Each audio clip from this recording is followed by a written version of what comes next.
Frank Castle might not have the War Machine armor anymore, but his time as an armored Avenger has indeed set his sights higher than ever before. What'll happen next? Well, let's hop into the Punisher issue number 1 and find out. Alrighty then, so as we join the comic, a group of Hydra goons takes a British cargo ship hostage. Oh no, they've taken all the Jaffa cakes and the tea. Truly those green and yellow bastards have gone too far this time. We then check in with a minister from Her Majesty who's saying that we will not be negotiating with terrorists today. Nope, not now, not ever. To which a new beardy character is sure to say that these aren't regular terrorists you're dealing with, these are super terrorists, complete with their own super terrorist leader, Baron Zemo. What's crazy is that Zemo doesn't actually want money for the safe return of the crew. He actually wants this politician dude to push through some important legislation through the UN that Hydra has their eye on. But the whole situation only gets more complicated and stranger from there. You see, Hydra has actually gotten in bed with Roxxon of all people, the evil oil company. Say what? 1%er big business and evil neo-fascists working together? Ah, pish posh perish the thought, only in the realm of comics, am I right? This meeting, though, isn't nearly as airtight as they think it is because they quickly end up getting chased by one of their very own trucks, which then rams itself into them.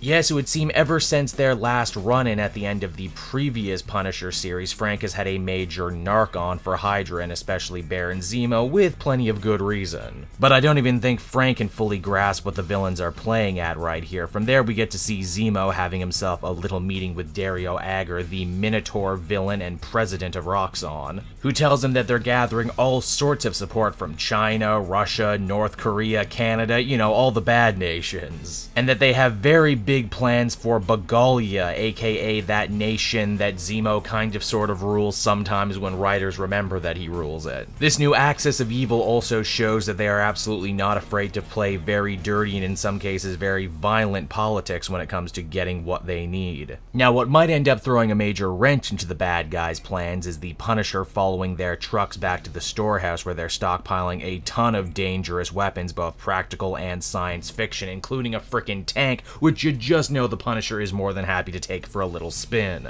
It's clear that these guys are looking for a war, and the Punisher's gonna give them a war they wouldn't believe. Now, wanting murder and destruction is all well and good when you're Frank Castle, but as I said before, the villains here are playing a much bigger game with a much bigger set of stakes in mind. They've chosen the Mandarin of all people to be their public face. His mission is to take the demands of Bagalia to the UN and use all their intimidated and extorted votes to see Bagalia become its own independent country, less of a rogue nation and more of a nation of rogues, if you will. The Punisher, as you might have guessed, takes umbrage with this, and before the politicians can cast their vote, the Punisher lets his voice be known with a bullet. Geez, you know, if international politics was this explosive and exciting, I might actually watch C-SPAN once in a while. The Punisher has seemingly saved the day for now, but he also executed someone on a very public stage, which once again makes him the enemy of Nick Fury, the superhero community, and of course Hydra. Not that the Punisher seems to care all that much, after all, this is absolutely where the Punisher loves to live as the comic ends. So that was Punisher number 1, everybody, and I feel even if you didn't read the previous Matthew Rosenberg Punisher series, this is a pretty decent place to start.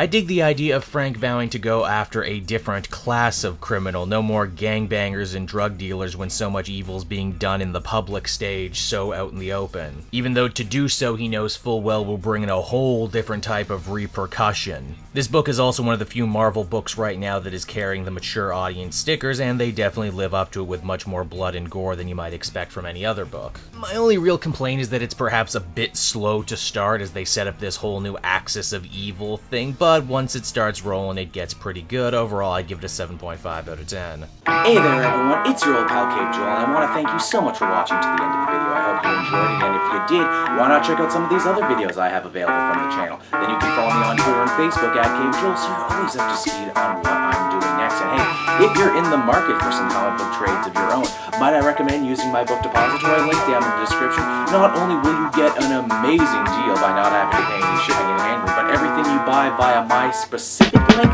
actually goes to support the channel. So, you win, I win, everybody wins.